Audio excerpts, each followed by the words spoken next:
सबसे पहली बात तो यह कि टाइम मैनेजमेंट का टॉपिक आ ही क्यों रहा है, हम टाइम मैनेजमेंट के ऊपर बात ही क्यों कर रहे हैं? तो on the basis of speed and accuracy. अगर आप देखोगे तो IMUCT का पैटर्न देख लेते हैं पहले। IMUCT का पैटर्न क्या होता है? IMUCT में आते हैं 200 क्वेश्चन, ठीक है। टाइम कितना होता है? 3 घंटे का, यानी 180 मिनट का टाइम है। यहां पे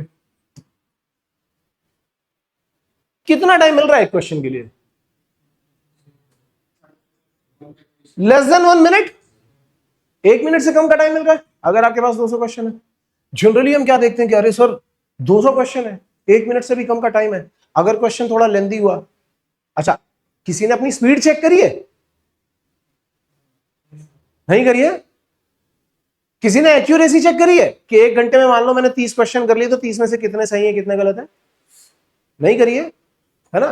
एक्चुअल में क्या होता है, चाहे आप जेई की तैयारी कर रहे हो या एनडीए की तैयारी कर रहे हो या IMUCT, जबकि IMUCT उतना डिफिकल्ट तो नहीं है, लेकिन IMUCT की तैयारी कर रहे हो, किसी की भी तैयारी कर रहे हो, 90% जनता जो होती है ना तो स्पीड चेक करती है और ना ही एक्यूरेसी। जबकि एग्जाम में क्या मैटर करता है? Speed and accuracy and what? Sensibility. Most important क्या है? सेंसिबिलिटी। सेंसिबिलिटी मोस्ट इंपॉर्टेंट क्यों है? अभी सेंस करेगा यहां पे, सुनना। हमने अभी सबसे पहले क्या देखा? 200 क्वेश्चन 180 मिनट। जो सेंसिबल स्टूडेंट होगा ना वो पहले ये देखेगा कि एक डिसेंट रैंक कितने नंबर पे आ जाती है, कितने सही क्वेश्चन, 100 या 120? 120 में तो भाई बहुत अच्छी रैंक आ जाती है श्योरली। आप टॉप 2000 में रहोगे अगर आपके 120 मार्क्स आ गए, 120 क्वेश्चन करेक्ट हो गए, या मान लो आपने 120 अटेम्प्ट किए और 100 भी सही हो गए, तो भी आपको एक अच्छी रैंक मिलेगी। तो अगर हम सेंसिबल होकर के देखें तो हमें क्या करना है? 120 क्वेश्चंस करेक्ट करने हैं इन 180 मिनट्स। ये नहीं करना है, क्या करना है? ये करना है। अब बताओ एक क्वेश्चन के लिए कितना मिनट हो गया? 1.5 मिनट। समय बढ़ गया? थोड़ी और सेंसिबिलिटी बताओ। पूरा का पूरा पेपर तो डिफिकल्ट होता है नहीं, 50% पेपर आसान होता है, फॉर्मूला बेस्ड होता है। अगर आपने इंग्लिश की प्रिपरेशन बहुत अच्छी कर रखी है तो 40 क्वेश्चन करने में 20 मिनट भी नहीं लगेंगे, क्योंकि इंग्लिश में एंटोनिम्स या तो आते हैं या तो नहीं आते, वन वर्ड सब्स्टिट्यूशन या तो आते हैं या तो नहीं आते, तो उसमें तो 20 मिनट भी नहीं लगने।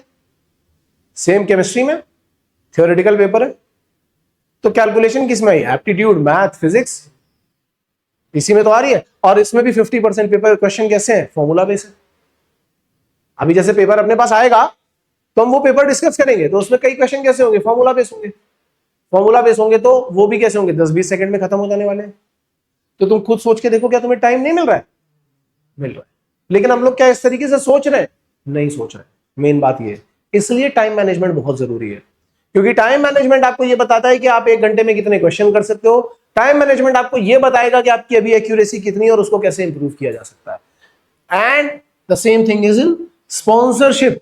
स्पॉन्सरशिप के भी तुम सिनर्जी का पेपर देखोगे, मोर और लेस वैसे ही होता है। तुम एंग्लो का पेपर देखोगे, उसका पेपर मान लो 100 क्वेश्चन है तो इतना ही टाइम मिलेगा, 1 क्वेश्चन पर मिनट के हिसाब से टाइम मिलता है।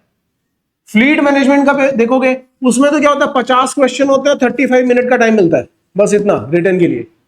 1 मिनट से कम का ही टाइम मिल रहा है हर जगह पर। हमें हर जगह पर यह दिमाग लगाना है, हर जगह पर अपने सेंसेस को यूज करना है कि हमारी स्पीड और एक्यूरेसी पे ज्यादा से ज्यादा काम हो सके। Is that clear? इसके लिए हमें टाइम मैनेजमेंट की जरूरत पड़ती है, और टाइम मैनेजमेंट सिर्फ एग्जाम में काम नहीं आ रहा है, हाँ हर जगह काम आ रहा है। होमवर्क करने में भी तो टाइम मैनेजमेंट काम आ रहा है। होमवर्क करने के टाइम पे कभी टाइम मैनेजमेंट करते हैं क्या? होमवर्क करने के टाइम पे तो जो इनिशियली जो स्टूडेंट होते हैं वो क्या करते हैं कि आज हम पढ़ने बैठेंगे। मैं अपनी कहानी बताता हूं। जब मैं जेई की प्रिपरेशन करने गया तो सब लोग बोलते थे कि 8 घंटे पढ़ना चाहिए, 10 घंटे पढ़ना चाहिए। तो मुझे सुन करके लगता था कि अरे यार कैसे पढ़ते होंगे ये लोग। फिर एक दिन मैंने मतलब पूरा जोश बनाया कि आज तो मैं पढ़ूंगा ही पढ़ूंगा, चाहे कुछ भी हो जाए, और मैं बैठ गया पढ़ने के लिए।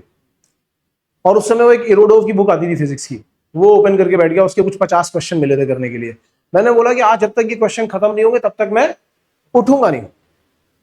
शाम को बैठा 8 बजे और सुबह 4 बजे तक बैठा रहा। 50 क्वेश्चन खत्म कर दिए, 8 घंटे में 50 क्वेश्चन। और मैं बहुत खुश, जब सुबह 4 बजे सोया तो उसके बाद तो मैं 3 दिन तक पढ़ा ही नहीं, कि पढ़ा तो था उस दिन, घर वाले बोल रहे हैं पढ़ो, अरे उस दिन पढ़ा नहीं था पूरी रात, उसकी वजह से मैं पढ़ ही नहीं रहा हूं, ठीक है। और अब उस 8 घंटे में कितने क्वेश्चन किए? 50। तो स्पीड बताओ जरा, 1 घंटे में अराउंड कितने क्वेश्चन होंगे? 6 क्वेश्चन 1 घंटे में। क्या ये एक्चुअल में स्पीड है? जेई की उस समय भी स्पीड 1 घंटे में 20 क्वेश्चन की होनी चाहिए थी, क्या मेरी वो स्पीड है? नहीं। लेकिन मुझे एक सूडो कॉन्फिडेंस आ रहा है, फेक कॉन्फिडेंस, कि मैंने बहुत पढ़ाई करी है, बहुत पढ़ाई करी है। क्यों? क्योंकि कोई प्लानिंग ही नहीं है, कोई टाइम मैनेजमेंट ही नहीं है, रियलिटी से कितने दूर है, लेकिन खुश। 90% जनता इसी चीज में खुश रहती है। अगर आपको सही जगह पर पहुंचना है, ये कितने लोगों ने ये वाली कहावत सुनी है कि दुनिया का जो 99% पैसा है वो 1% लोगों के पास है, और बाकी 1% बाकी 99% के पास है। सुनिए ये कहावत, और ये रियलिटी है। 1 का 5 कर लो, 1 का 5 कर लो कि 95% पैसा जो है 5% लोगों के पास। रियलिटी है। क्यों है? क्योंकि वो जो 5% लोग हैं उनको कुछ ऐसी स्पेसिफिक चीजें पता है जिनके ऊपर वो एक्शन ले रहे हैं और वो ग्रो कर रहे हैं, और बाकी 95% क्या कर रहे हैं? एलविश यादव जिंदाबाद, बिग बॉस जिंदाबाद, हर जगह उनको कंट्रोवर्सी चाहिए। आपने यूट्यूब चैनल पे भी देखो ना, जो कंट्रोवर्शियल वीडियो होता है उस पर जनता पूरी एकदम आ जाएगी, जो पढ़ाई वाला वीडियो होगा, जो इंफॉर्मेटिव वीडियो होगा, उसको देखने कोई नहीं आता। समझ में आ रही बात? इसलिए 5% में जाना है तो सेंसिबल बनना बहुत जरूरी है, पहले ये समझ लो।